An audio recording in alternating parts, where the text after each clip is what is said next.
वो हाथ में हटाने के हाँ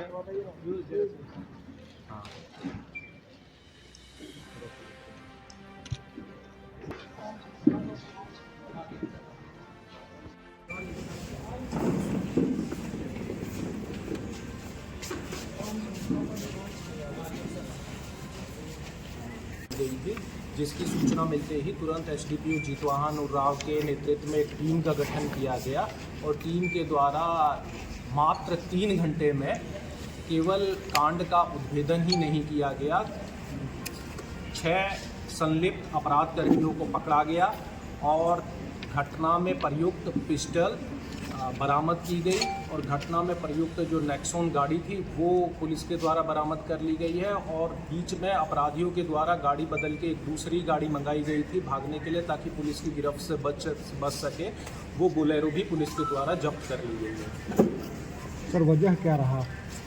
वजह ये था कि ये लोग जो है, जैसा अपराध कर्मियों के द्वारा बताया गया कि ये लोग यहाँ घूमने के लिए आए थे और इस क्रम में इन्होंने बियर खरीदी और लाइन होटल में ये लोग जो है खाना खाने को लेके और बियर पीने को लेके झगड़ा हुआ लाइन होटल से। लाइन होटल के जो मैनेजर थे उनके द्वारा मना किया गया बियर पीने के लिए, लेकिन इन्होंने वहाँ ज़बरदस्ती बियर पी। उसी बात को लेकर और कुछ खाने को लेके विवाद हुआ जिसमें इनका झगड़ा हुआ। फिर बिल को लेके जब बिल पेमेंट की बात आई उसके क्रम में भी इनका झगड़ा हुआ। तो उसी क्रम में जो कर्मी थे और मैनेजर थे उनकी, जैसा कि इनके द्वारा बताया गया कि उन्होंने इनके साथ मारपीट की, जिसके आक्रोश में ये तभी वहाँ से चले गए। जब ये गए वहाँ से तो करीब 2 किलोमीटर दूर इनकी गाड़ी का पेट्रोल ख़त्म हो गया। तो इनके द्वारा बताया गया कि उसके बाद भी पीछा करके जो लाइन होटल के कर्मी थे और मैनेजर थे उनके द्वारा इनके साथ मारपीट की गई, जिसके आक्रोश में इन्होंने प्लान करके 3 घंटे बाद ये लोग वापस लाइन होटल में आए और इन्होंने वहाँ मतलब फायरिंग की, जिसमें मैनेजर को गोली लगी और एक कर्मी को गोली लगी है जिनकी मृत्यु हो गई। गोली बंदूक कहाँ, पिस्टल कहाँ चलाया गया था सर?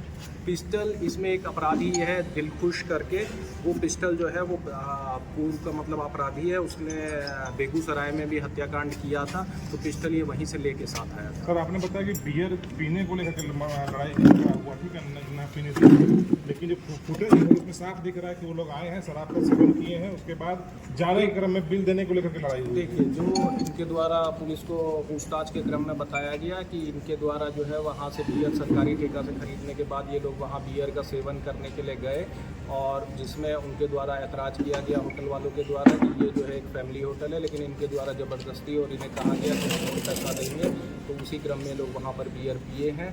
और उसके बाद इनका जैसा इनके द्वारा बताया गया है कि ये जो है खाना लेट से वो सर्व हो रहा था, तो उसमें इनके द्वारा गाली गलौज किया गया, उस बात पर भी झगड़ा हुआ। और फिर जो बिल आया तो इनका कहना ये था कि बिल भी ज़्यादा लगाया गया, उस बात को लेकर झगड़ा हुआ। उसके बाद वहाँ झगड़े के क्रम में एक शीशा टूट गया था काउंटर का, तो उसको लेकर के मालिक के द्वारा बताया गया कि आप इसका पेमेंट कीजिए, उस बात को भी लेकर विवाद हुआ। मैनेजर थे उनके द्वारा इनके साथ मारपीट की गई। आपराधिक बैकग्राउंड है सर? आरोपियों की जो संख्या थी वो 7 की संख्या थी। इन लोग का आपराधिक बैकग्राउंड है सर? इन लोगों का आपराधिक बैकग्राउंड है। जो ये दिलखुश सिंह है ये पटना का रहने वाला है और इसने बेगूसराय में भी 2 लोगों की हत्याएं की थी। ये लास्ट ईयर 2023 में मार्च के आसपास ये घटना हुई थी, जिसमें जेल भी गया था और अभी ये 3 महीना पहले जेल से छूट के आया है। इसके अलावा इसमें जो आयुष कुमार हैं उनका भी 392 का आपराधिक इतिहास रहा है। सुधांशु कुमार हैं, उनका भी मारपीट का इतिहास रहा है। और इसमें एक विधि विरुद्ध नाबालिग है जिसे निरुद्ध किया गया है, वो भी पहले बाल सुधार गृह जा चुका है। गिरफ्तारी की गई है और उनसे जो हथियार है उसकी बरामदगी की गई है और घटना में संलिप्त गाड़ियों को भी 3 घंटे में ही जब्त कर लिया गया है। टीम के द्वारा सराहनीय कार्य किया गया है। टीम में जितने भी पुलिसकर्मी और अधिकारी शामिल थे उन्हें सबको 1-1 रुपये रिवार्ड दिया जा रहा है। और जो हमारे SDPO साहब और DSP साहब थे उनके लिए हम IG सर से अनुशंसा करेंगे कि IG सर उन्हें प्रशस्ति पत्र दें।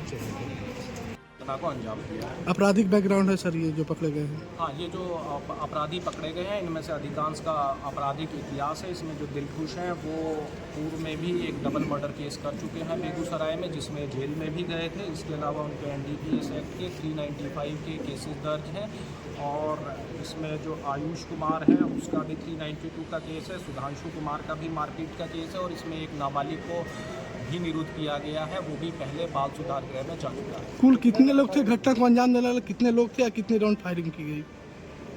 इसमें इन्वेस्टिगेशन में अभी तक जो बात आई है वो 8 राउंड फायरिंग की गई थी और इसमें अभी तक की 8 लोगों की संलिप्तता पाई गई है, जिसमें से 6 पुलिस की गिरफ्त में आ चुके हैं। ठीक, थैंक यू सर।